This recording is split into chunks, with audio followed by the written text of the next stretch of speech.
o Band Cidade segue com a série de entrevistas com os candidatos à Prefeitura de Salvador, pela ordem estabelecida por sorteio, na presença dos representantes dos partidos. O segundo entrevistado é o candidato Kleber Rosa, do PSOL. Boa noite, candidato. Boa noite, Carol. Tudo bom? Tudo jóia. Candidato, eu queria começar perguntando um ponto da sua proposta de governo. O senhor fala lá na sua proposta de governo que pretende ampliar para 25% a aplicação dos recursos na saúde do município, os recursos próprios. E aí o senhor coloca também que pretende acabar com a terceirização. Como seria isso? Seria fazer novos concursos, aumentar o número de servidores? Isso não causaria um inchaço na máquina pública e até uma má qualidade do serviço por conta disso? Carol, obrigado pela sua pergunta. Boa noite a todos vocês que estão acompanhando. Na verdade, é o contrário, Carol. O que nós temos é um serviço ruim, justamente porque nós temos um aprofundamento na terceirização. A terceirização, inevitavelmente, tem como consequência a desqualificação das condições de trabalho das pessoas que prestam serviço. À medida em que a gente faz concurso, a gente qualifica o servidor, né, e ele pode, consequentemente, apresentar um trabalho melhor, com mais qualificação. Isso é a primeira questão. Importante a gente perceber que, embora o valor que é aplicado de recursos próprios na saúde seja acima do exigido pela lei, é insuficiente para garantir uma saúde estendida a toda a população. Então, o nosso objetivo é garantir que o serviço público seja prestado pelo serviço público. Então, as terceirizações terminam incluindo uma margem alta de lucros que vão para o caixa das empresas, deixando de ser investido na própria saúde. Isso não acarretaria maior peso para os cofres públicos? O senhor não acredita em relação a aumentar o número de servidores? Não, é o contrário, porque, na verdade, quando a gente aumenta o número de servidores, a gente estabelece uma relação direta com o funcionário e deixa de pagar o lucro da empresa que terceiriza. Então, a gente economiza e aplica os recursos melhor para o serviço público. Vamos falar sobre a informalidade, candidato, porque esse é um ponto bastante preocupante da nossa capital, né? O índice de informalidade na capital baiana é bastante grande. Segundo o IBGE, no segundo trimestre deste ano, Salvador registrou mais de 437 mil pessoas fora do mercado de trabalho formal, sem carteira assinada. Deste número, mais de 35% são mulheres. Queria saber suas propostas para poder aumentar o número de vagas de emprego na capital. Olha, primeiro que a gente precisa entender que emprego não surge do nada. O emprego é resultado do desenvolvimento econômico da nossa cidade. Então, garantir uma política geral, de forma transversal, que aumente o poder econômico da cidade como um todo, é dessa forma que a gente vai gerar emprego. Então, primeiras medidas, por outro lado, são necessárias para que a gente comece a gerar emprego. O associativismo é uma das coisas que a gente tem defendido.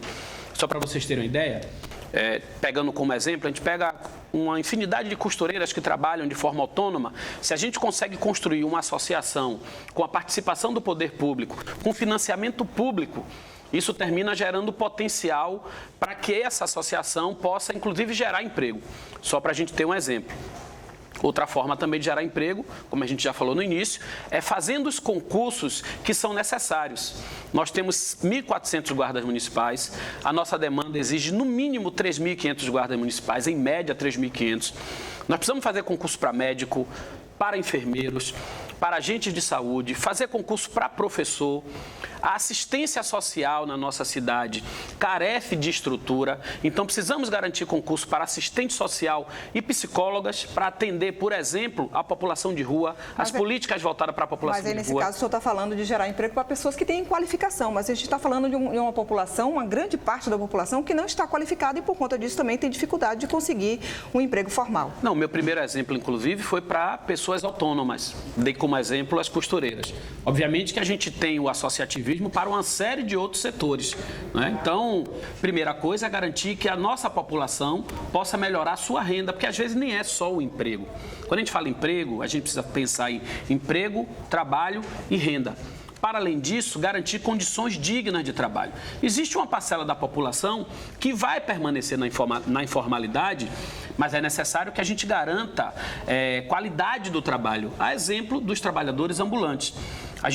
Todo mundo acompanhou, né, o caos que foi no carnaval do ano passado, o tratamento que foi dado aos trabalhadores ambulantes. Então, assim, garantir trabalho digno, garantir condições mínimas de dignidade para as pessoas que, mesmo na informalidade, pode aumentar o seu potencial de renda e garantir levar o pão para casa, para os seus filhos. Importante a gente falar também, candidato, sobre mobilidade. O senhor tem falado muito da sua proposta de tarifa zero, mas também tem feito duras críticas em relação às obras de mobilidade que foram feitas na cidade nos últimos anos. Nós temos uma cidade grande que teve uma frota de veículos que cresceu muito nos últimos anos. O senhor é contra? Qual tipo de proposta o senhor acredita que é o ideal para se fazer uma mobilidade mais efetiva na cidade? Claro, o transporte público, mas também para quem tem seu veículo. Na verdade, assim, qualquer discussão sobre mobilidade afirma que é o transporte de massa que deve ser priorizado e o transporte individual ele precisa ser secundarizado. Salvador vai na contramão de todo o debate sobre mobilidade, não só a nível nacional, mas a nível mundial. Então, a tarifa zero, que é a proposta que eu tenho defendido, que é a garantia da gratuidade para todas as pessoas no sistema de ônibus, faz com que a gente diminua, inclusive, o uso do veículo individual. Isso resolve problema de engarrafamentos. Ao resolver problema de engarrafamento, diminui a necessidade de investimentos e intervenções do poder público para fazer viadutos, o tempo todo gastando muito dinheiro com isso. Como resultado também a gente tem a melhoria do nosso meio ambiente, a qualidade do ar, né, a poluição sonora, então impacta na cidade como um todo. Então a minha crítica é a um modelo de mobilidade urbana que não está de acordo com o que é preconizado internacionalmente, que é garantir transporte de massa, transporte coletivo, e que seja, inclusive, um transporte que atenda a todos os grupos sociais. Trazer de volta as pessoas que não têm condição de pagar, mas trazer de volta também as pessoas que optam pelo transporte individual, né, por não ver no transporte de ônibus as condições adequadas para o seu deslocamento. A tarifa zero, o senhor acredita ser viável, mesmo com toda a questão dos próprios empresários dizerem da dificuldade de se manter esse modal? Olha, eu ainda não vi os empresários dizerem da dificuldade, né? O que eu tenho... teve contato com os empresários já em relação a isso? Já tive contato. Já tive contato, inclusive, com experiências em outras cidades e, ao contrário, os empresários costumam ser a favor da tarifa zero porque ele recebe o valor para executar o serviço de forma, inclusive, antecipada, sem depender do pagamento de bilhetagem. Então, assim, a tarifa zero é possível, é real, porque já acontece em mais de 100 cidades no Brasil, é bom para o povo, é bom para o gestor público, é bom para os empresários, é bom para o comércio, porque a gente potencializa o comércio, desenvolve, gera emprego, como eu falei no início, a médio prazo a gente gera mais emprego. Então, a ideia é que com 4 anos de gestão a gente possa ter zerado a tarifa e a nossa cidade esteja respirando ares de desenvolvimento. A gente tem 15 segundos ainda, candidato.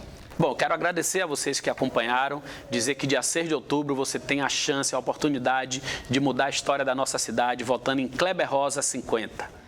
Candidato, muito obrigada, viu, pela sua participação, Carol, mais uma vez, e boa sorte aí nas eleições. Obrigado.